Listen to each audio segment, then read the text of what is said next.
Oh, I just love making these World Cup videos. And the U.S. finally has it. We can go back to the World Cup, finally, after all this time. I'm so... Breaking news, Serginho Dest and Weston McKennie are injured for the final set of qualifying matches. Come on, man! It is my last World Cup qualifying preview already, because this is the last window. After this window, we will know almost everybody that's going to the World Cup, but every continent will have completed all of their qualifying, except for one. But that's complicated. The vast majority of teams will have their spots booked in the World Cup. We're going to start in Asia. 2 matches left to be played in Asia to round out these 2 groups that they have. Group A's gone to plan. Iran, South Korea have powered their way through. They've already qualified. And if you finish 3rd, then you go into the Asian playoff. And then if you win that, then you go into the Intercontinental playoff. You get it. So the battle for 3rd is actually interesting. The United Arab Emirates, a team you've probably never thought about, is in 3rd right now, but Lebanon and Iraq actually have an opportunity to catch them. And the reason is because the first round of matches sees Iraq and the United Arab Emirates play, which of course, if Iraq is able to win, puts the United Arab Emirates back on their heels. And well, Lebanon plays Syria. They're the worst team in the group right now, which means if Lebanon can pick up 3 points there, we have an incredibly interesting tango to try and get into that 3rd position. Iraq gets to play Syria on the final day, which means the Iraqis completely control their own destiny. If they win both those matches, they're probably through. The UAE has to play South Korea in the final match day. Lebanon's definitely going to have to beat Syria as well because they get to play Iran in the final match day. But all of this makes me think that Iraq is actually going to finish 3rd and end up going to the Asian playoff. If I was making predictions, and I'm going to make it, I think Iraq is going to win its final 2 matches and make its way there. Because in the first match between Iraq and the United Arab Emirates, Iraq was the better team.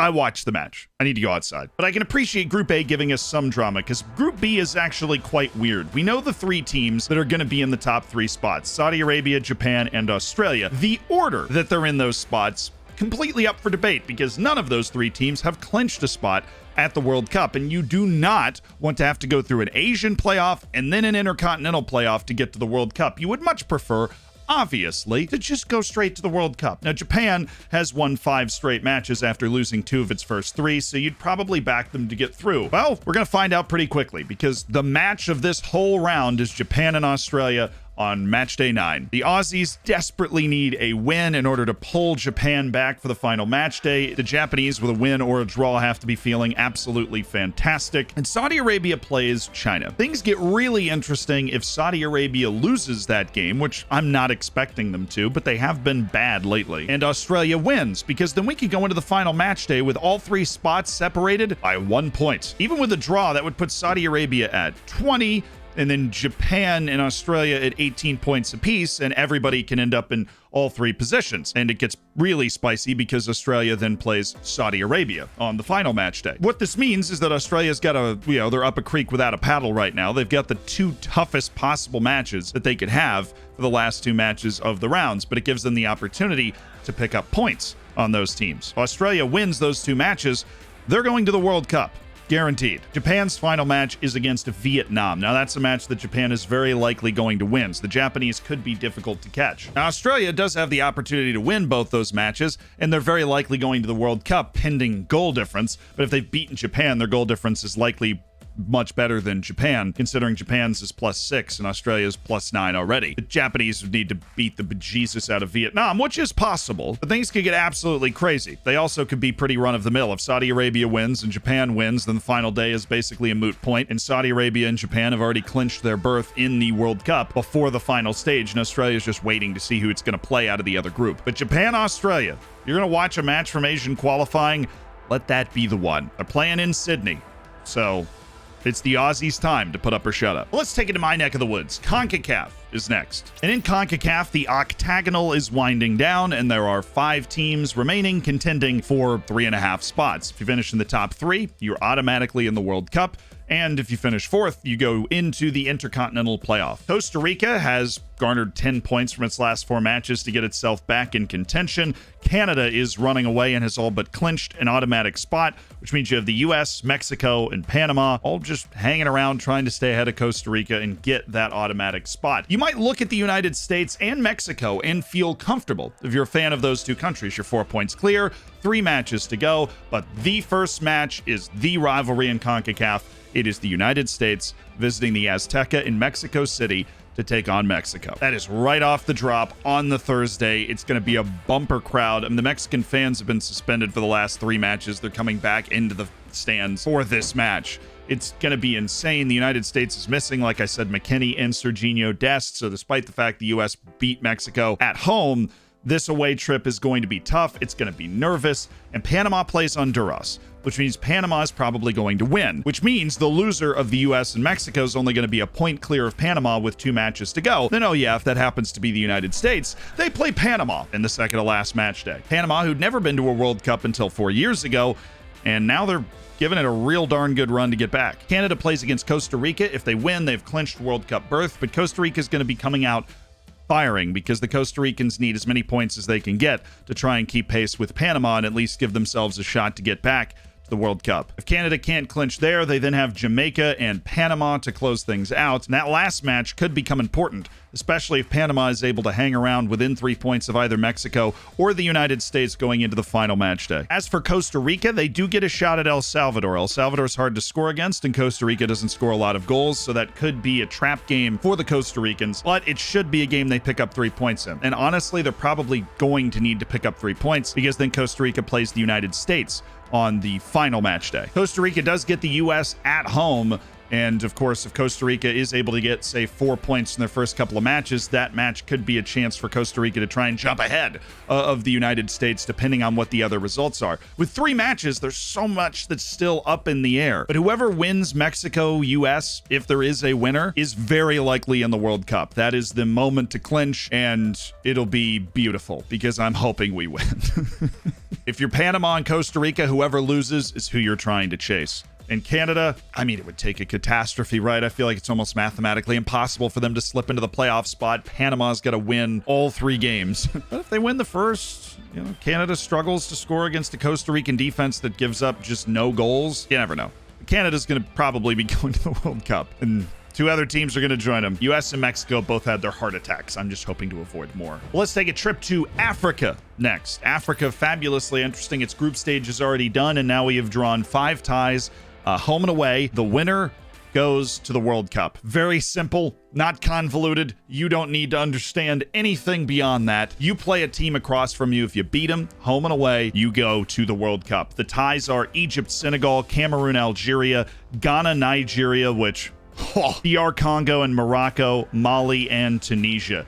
My picks right off the bat, now I think it is just way too intense that your AFCON final between Sadio Mane and Mo Salah is now repeated to try and get one of those nations to the World Cup. I think Senegal was the better team in the AFCON final. I think Senegal is going to win that tie. Cameroon and Algeria. The Algerians are coming off an awful AFCON performance where they failed to get out of the group stage where Cameroon got to the quarterfinals. That being said, I think Algeria is going to have a bit of a reckoning and actually manage to win that and get themselves into the World Cup of the Indomitable Lions. Don't be fooled by the name. Ghana's actually not that good. They needed to fleece South Africa just to get to this stage of the competition. Nigeria is going to go through. DR Congo is also not good. They got the easiest group of all time and barely made it out. Morocco is going to win that very easily. Mali and Tunisia, love this tie. Mali's never been to the World Cup, so I'm backing my boys. Mali's going to make it to its first World Cup, and that is the one I will be paying attention to really with bated breath, because who doesn't want a first-time World Cup team? It's just so fun. As much as I love Wabi Kazri and Tunisia.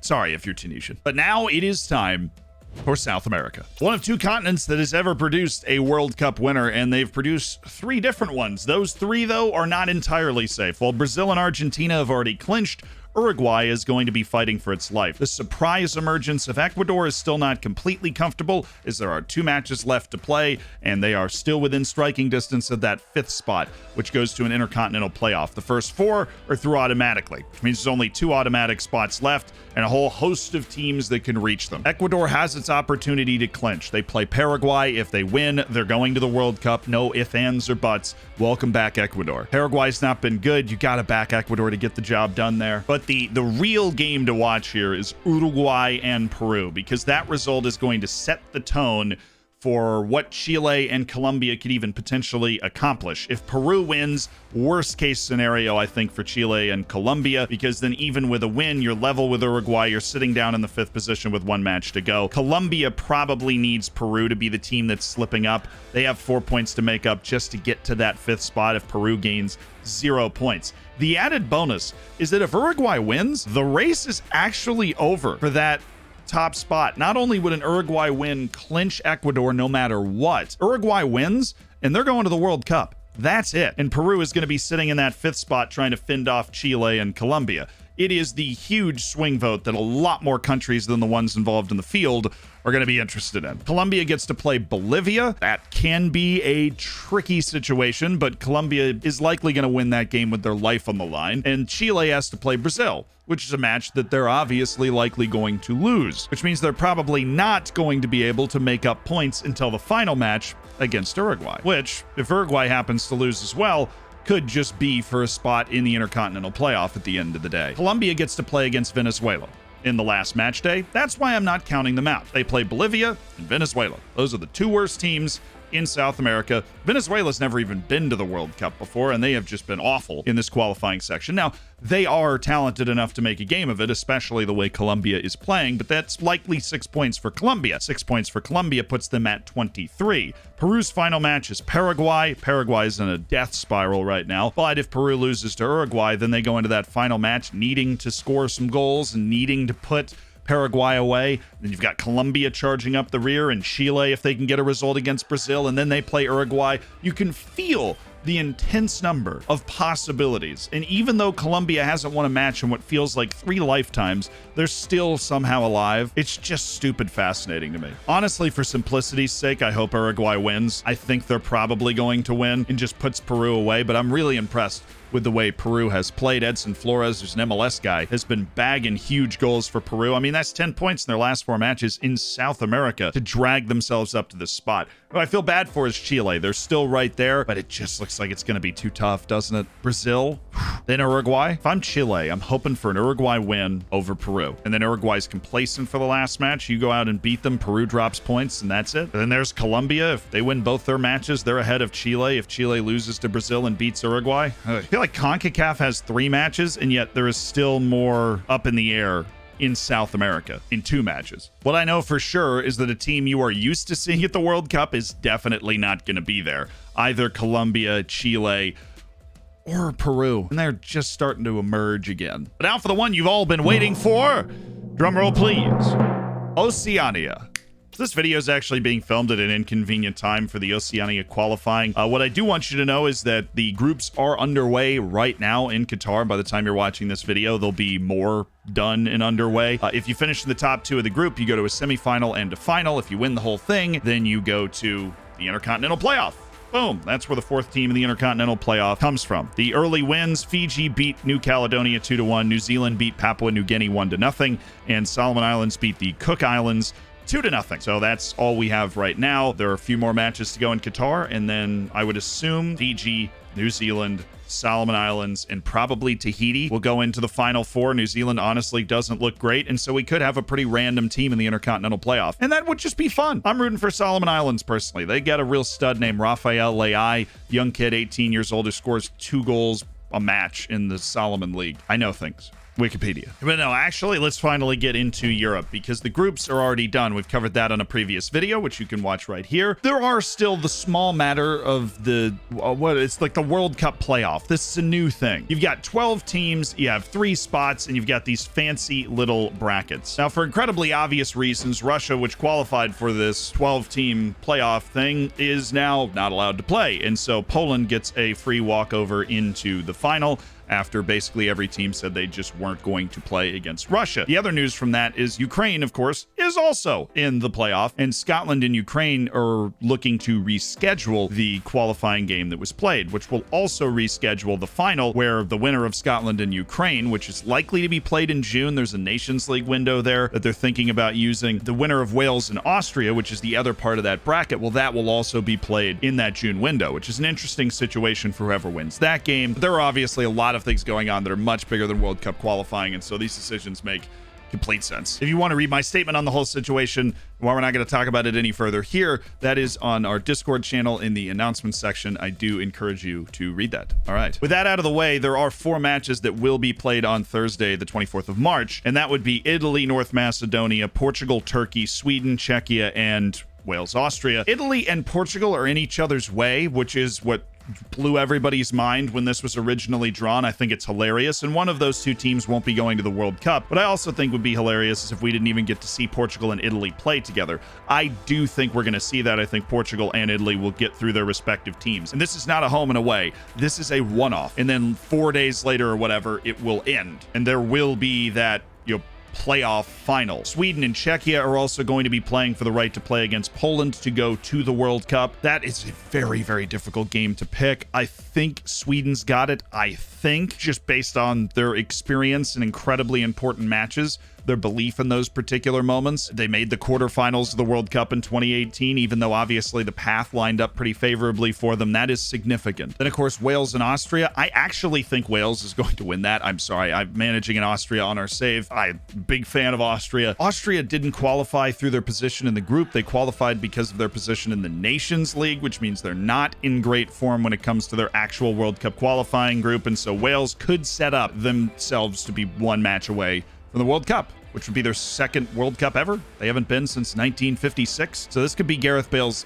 crowning achievement, leading that team. And he made the semifinals of the Euros, but seriously, getting to the World Cup out of Europe is freaking impossible. And then obviously with the delay of the Scotland-Ukraine game, there won't be that final, but we will have the final between Poland and either Sweden and Czechia, and likely Portugal and Italy. I think it's likely Poland ends up getting through because they will have only, they won't have the match readiness, but they have the best striker in the world, probably. And I do believe Ronaldo still has enough magic in his boots to just will his team through Italy. Maybe that's just foolishness on my part. I'm drinking too much of the Kool-Aid. I don't know. But it's going to be fabulously interesting to watch, and I am looking forward to the video on the other side of it where we break down all of the action and everything that happened from Asia to Oceania to CONCACAF to Europe. It's going to be a crazy week, and a lot of teams are going to have their hearts broken, and a lot of teams are going to be dancing in the streets. See you then, or on a video, or stream somewhere. There's a lot of stuff to watch around here. Like if you wanted to watch our recap of the last qualifying window, it's right here.